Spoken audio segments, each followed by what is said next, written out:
说穿了，美国的 A 计划是在乌克兰让欧洲把血流干，然后这个流出来的血都挤到美国去，欧洲那边金融的血一波吸回去，美国人开心的要死，这个就是此消彼长的这个关系。所以从这个意义上来说，美国完全不介意用乌克兰让欧洲流干血，尤其是在援助这方面。苏女士，您认为俄乌要停火，双方进入谈判需要具备哪些条件？其实大家关注过，此前的俄乌双方曾经试图谈判，但因为立场的巨大的差异，包括现在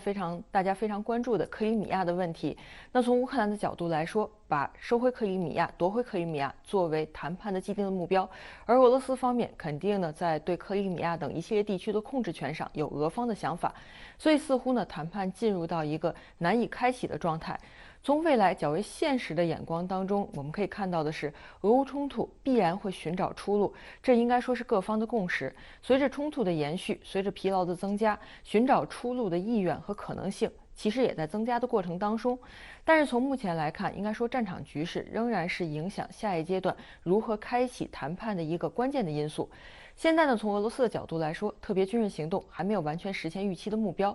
不管是顿巴斯地区还是乌克兰南部，俄罗斯认为还没有达到预设的一些目的。那同样从乌克兰的角度来说，现在处于自身较为不利，而且正在更为不利的这种情势之下，尽管俄罗斯推动缓慢，但是此时如果谈判，无异于是要缔结城下之盟。所以近期从乌克兰方面释放出的一些信息，我们可以看到的是，乌克兰在试图找到一个所谓的短暂的平衡点，在对俄军进行军事反击，在反攻行动取得某种进展的这样的一个时间节点上，乌方也许认为这是可以开启谈判的一个契机。但是从现在来看，这样的一个时间的节点，这样的一个契机，什么时候能够出现，仍然有极大的不确定性。在乌军反击的过程当中，在俄军仍然艰难推进的过程当中，双方仍然把更多的精力放在角力上。俄罗斯国际事务理事会总干事科尔图诺夫日前明确表示，任何关于停火的决定，很大程度上取决于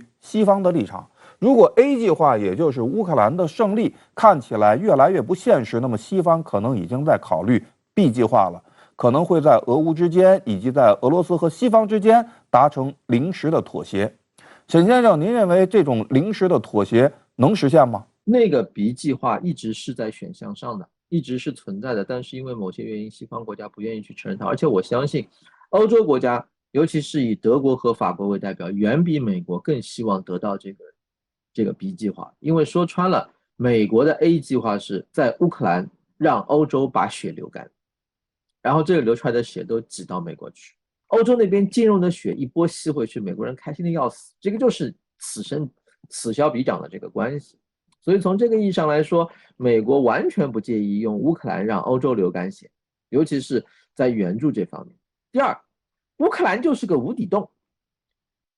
乌克兰不是说万事俱备就差俩条儿，你给我俩条儿我就称霸整个宇宙。乌克兰是个无底洞，是个扶不起的阿斗，是个泥潭，扔进去的所有钱都给你可劲儿造掉了，而且中间造的时候还傲娇兮兮的。在这种情况下，我又不是冤大头，我上辈子又不欠你的，我心理上对你没有任何负担，对吧？这个乌克兰的国防部长吹过一个很大的牛皮，说要召集100万军队秋季发动大反攻，说的是8月份，100万军队大反攻，这个当时是被世界媒体记录在案的。然后到了今年8月份到的时候，那个乌克兰的防长又出来说过一句话，那人是搞金融的，做投行出身的，没有这个国防部的背景，但是呢，他这方面的背景很深刻。他说什么？他说因为语言问题，你误会我的意思了，不存在100万大军反攻。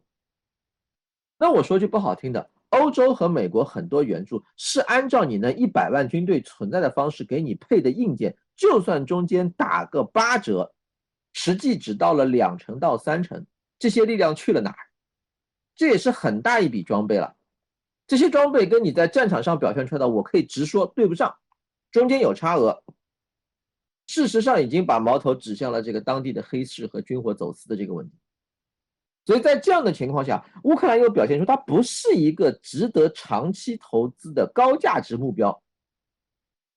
那我一定会想办法替你做主。G20将在11月举行，目前来看呢，各方也都会出席。俄乌局势还是会议的焦点吗？这样一场面对面的会晤，又将对俄乌局势走向产生什么样的影响呢？此前会看到 G20 这样的多边平台已经成为了俄乌冲突外溢造成影响的一种具体的体现。包括呢，此前对于东道主印尼来说，是不是要邀请各方的代表，要不要邀请乌克兰方面参加，都成为了具体博弈的一些议题。而尽管呢，印尼方面希望发挥一些斡旋的作用，但是从目前来看，包括印尼在内，各个斡旋方即使希望发挥一些积极作用，也在做出努力，但是呢，效果甚微，并不能立刻改变俄乌冲突的走向，并不能立刻实现和平。G20峰会一定会将俄乌问题作为一个焦点。我们都知道，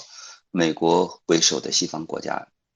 一直是将国际舞台作为孤立俄罗斯、批评俄罗斯、打压俄罗斯的这个机会。那 G20峰会作为全世界最主要经济体的这个首脑的一次重要的会面，也是重要的一个合作平台，那自然不会放弃这个打压和孤立俄罗斯的这个机会。同时呢，我们也看到美国为首的这个7国集团明确表示，俄罗斯如果是普京总统出席的话，那么乌克兰总统泽连斯基也应该出席。那么这实际上就是要给俄罗斯设置一个镜子，让俄罗斯面临着这样一种尴尬的局面。事实上，我觉得就是9、10月份过去之后，11月份的可以明确什么？我就可以明确，就是俄罗斯跟乌克兰究竟谁占优，究竟谁的战略耐力更好。